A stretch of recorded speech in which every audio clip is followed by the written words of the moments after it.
ಒಬ್ಬ ಹೇಳ್ತಾನೆ, ನನಗೆ ಪ್ರೀತಿ ಆಗಿತ್ತು, ನಾನು ಲವ್ವಲ್ಲಿ ಬಿದ್ದಿದ್ದೆ. ಎಷ್ಟು ಆಳವಾದ ಪ್ರೀತಿ ಇತ್ತು ಅಂದರೆ ನಾನು ಏನೇನೆಲ್ಲ ಯೋಚನೆ ಮಾಡಿಟ್ಟಿದ್ದೆ. ಎಲ್ಲಿ ಮದುವೆ ಆಗಬೇಕು, ಎಲ್ಲಿ ಇರೋದು, ಎಷ್ಟು ಮಕ್ಕಳು, ಯಾವ ಸ್ಕೂಲು, ಏನೇನೋ. ಆದರೆ ಕಂಡ ಕನಸು ಕ್ಷಣಾರ್ಧದಲ್ಲೇ ಭಂಗ ಆಯಿತು. ಅವಳು ನನ್ನಿಂದ ದೂರ ಆದ್ಲು, ನನ್ನನ್ನು ಬಿಟ್ಟು ಹೋಗ್ಬಿಟ್ಲು. ಸುಧಾರಿಸ್ಕೊಳ್ಳಿಕ್ಕೆ ಆಗದಿರುವಂತಹ ಗಾಯನ ಮನಸ್ಸಿಗೆ ಮಾಡಿಬಿಟ್ಟು ಹೋದ್ಲು. ಇದೆಲ್ಲ ಎಷ್ಟು ಬೇಗ ನಡೀತು ಅಂದರೆ ಈಗ ತಲೆನೇ ಓಡ್ತಾ ಇಲ್ಲ. ಏನು ಮಾಡೋದು? ಮೋಟಿವೇಶನ್ ಸ್ಪೀಕರ್ ಏನೋ ಎದ್ದೇಳಿ ಮುನ್ನುಗ್ಗಿ ಅಂತಾರೆ. ಫ್ರೆಂಡ್ಸು ರಿವೆಂಜ್ ತಗೋ, ಇನ್ನು ಕೆಲವೊಬ್ರು ಅಕ್ಸೆಪ್ಟ್ ಮಾಡು, ಇನ್ನು ಕೆಲವರು ನಿನ್ನ ಕ್ಯಾರಿಯರ್ ಮೇಲೆ ಫೋಕಸ್ ಮಾಡು ಅಂತಾರೆ. ಆದರೆ ನಾವು ಎಷ್ಟು ದೊಡ್ಡ ಮೋಸದ ಗಾಯದಿಂದ ನರಳ್ತಾ ಇದ್ದೀವಿ. ಅದ್ರ ಮುಂದೆ ಯಾವ ಮೋಟಿವೇಶನ್ನು ಕೆಲಸಕ್ಕೆ ಬರಲ್ಲ ಅಂತ ಅವ್ರಿಗೆ ಯಾಕೆ ಗೊತ್ತಾಗಲ್ಲ? ಯಾಕಂದರೆ ಇಂಥ ಸಮಯದಲ್ಲಿ ಎಲ್ಲ ಮೋಟಿವೇಶನ್, ಎಲ್ಲ ಮಾತುಗಳು ಕೆಲಸಕ್ಕೆ ಬರಲ್ಲ. ನಮ್ಮದೇ ನೋವು ನಮ್ಗೆ ದೊಡ್ಡದಾಗಿರ್ತದೆ. ಇಲ್ಲಿ ನಾನು ಸ್ಟೆಪ್ ಬೈ ಸ್ಟೆಪ್ ಈ ವಿಷಯನ ಅರ್ಥ ಮಾಡಿಸ್ತೀನಿ.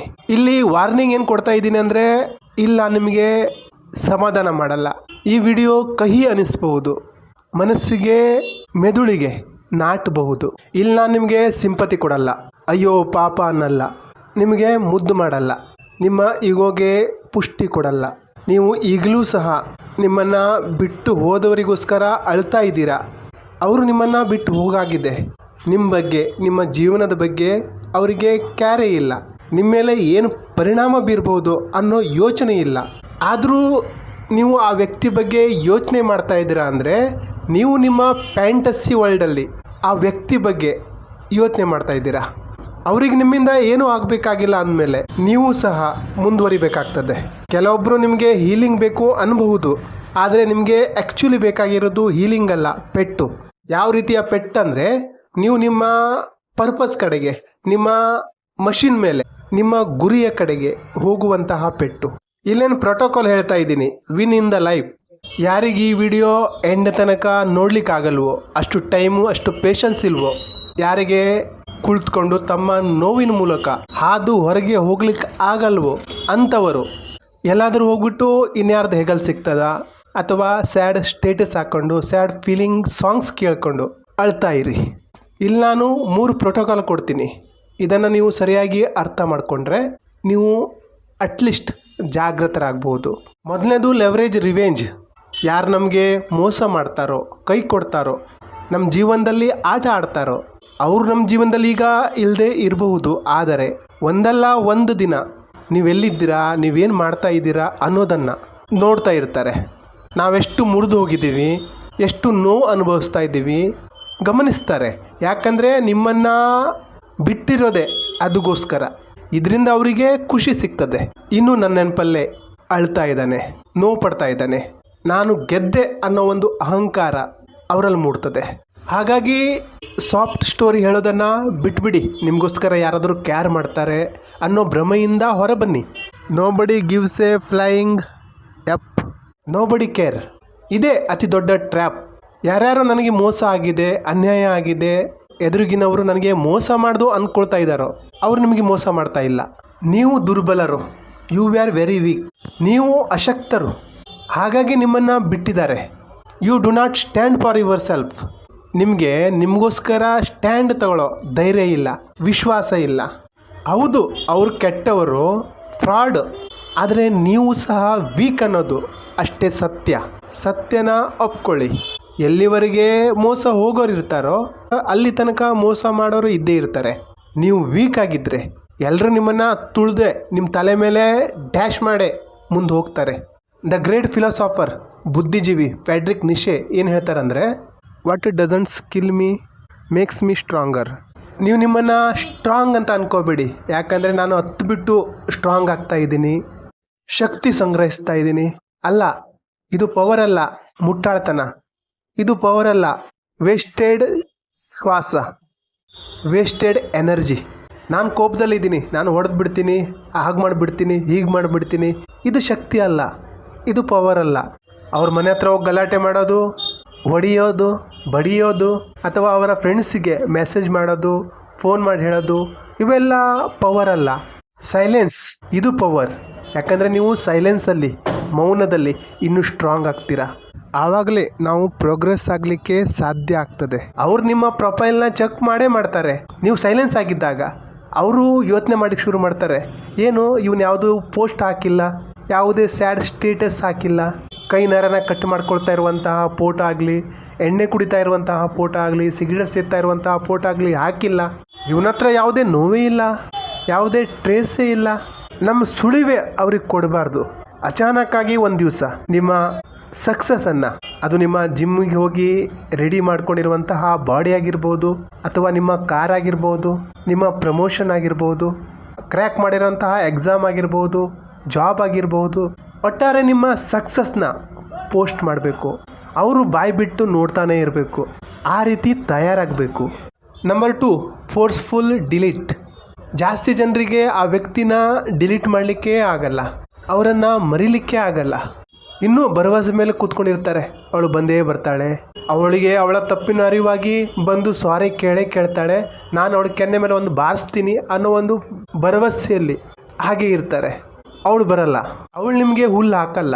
ಯಾವ ರೀತಿ ಡಿಲೀಟ್ ಮಾಡಬೇಕು ಅಂದರೆ, ಅಂಥವರು ನಮ್ಮ ಲೈಫಲ್ಲಿ ಇದ್ದರು ಅನ್ನೋದನ್ನೇ ಮರೆತು ಬಿಡಬೇಕು. ಅವ್ರು ನಮ್ಮ ಲೈಫಲ್ಲಿ ಎಕ್ಸಿಸ್ಟೇ ಇರಲಿಲ್ಲ. ಯಾಕಂದರೆ ಈಗ ಅವಳು ನಿಮ್ಮ ಜೊತೆ ಇಲ್ಲ, ನಿಮ್ಮನ್ನು ಬಿಟ್ಟು ಹೋಗಿದ್ದಾಳೆ, ನಿಮ್ಮನ್ನು ಕ್ಯಾರೆ ಮಾಡಿಲ್ಲ. ಸರಿಯಾಗಿ ನೋಡ್ಲಿಕ್ಕೆ ಹೋದರೆ ಈಗ ನಮ್ಮ ಲೈಫಲ್ಲಿ ಅವಳು ಡಿಸ್ಟ್ರ್ಯಾಕ್ಷನ್. ಇವತ್ತಿದು ನಿಮಗೆ ಅರ್ಥ ಆಯಿತು ಅಂದರೆ, ಅವಳು ನನ್ನ ಜೀವನದಲ್ಲಿ ನನ್ನ ಸಮಯನ ವೇಸ್ಟ್ ಮಾಡಿದ್ಲು, ನನ್ನ ದುಡ್ಡನ್ನ ವೇಸ್ಟ್ ಮಾಡಿದ್ಲು, ನನ್ನ ಎನರ್ಜಿನ ವೇಸ್ಟ್ ಮಾಡಿದ್ಲು. ಈಗ ಅವಳು ಬೇರೆ ಯಾರ್ದೋ ಜೀವನದಲ್ಲಿ ಡಿಸ್ಟ್ರ್ಯಾಕ್ಷನ್ ಆಗಿದ್ದಾಳೆ. ಈ ರೀತಿ ಯೋಚಿಸ್ಕೊಂಡು ಜಸ್ಟ್ ಮೈಂಡಿಂದ ಡಿಲೀಟ್ ಮಾಡಿ.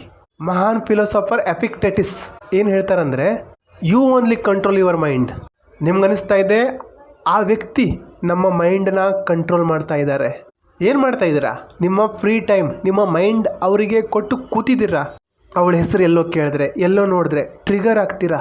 ರೋಷ ಉಕ್ಕಿ ಹರಿತದೆ, ಪ್ರೀತಿ ಉಕ್ಕಿ ಹರಿತದೆ. ಹಳೆ ಚಾಟ್ ಓದ್ತಾ ಇದ್ದೀರಾ, ಎಂಥ ದಿನ ಇದ್ವು, ನಾನೇನು ತಪ್ಪು ಮಾಡಿದೆ, ಏನು ಸುಧಾರಿಸ್ಕೊಳ್ಳಿ, ಒಳಗಡೆ ಇಳಿದು ನೋಡಬೇಕು, ನಾನೇನು ಮಾತಾಡಿದೆ, ಸಣ್ಣ ಮಕ್ಕಳ ಥರ ಅಳ್ತಾ ಇದ್ದೀರಾ.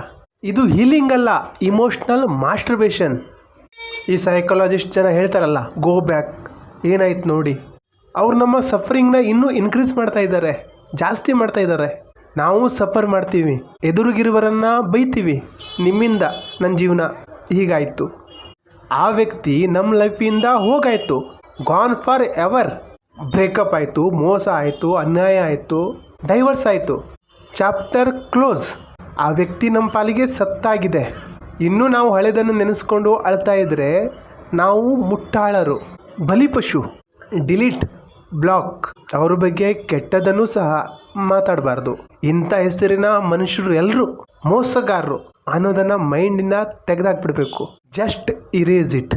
ಮೊಬೈಲಲ್ಲಿ ನೀವು ಫೋಟೋಸು, ವಿಡಿಯೋಸು, ಮೆಸೇಜ್ಗಳು ತುಂಬಿಕೊಂಡ್ರೆ ಏನಾಗುತ್ತೆ?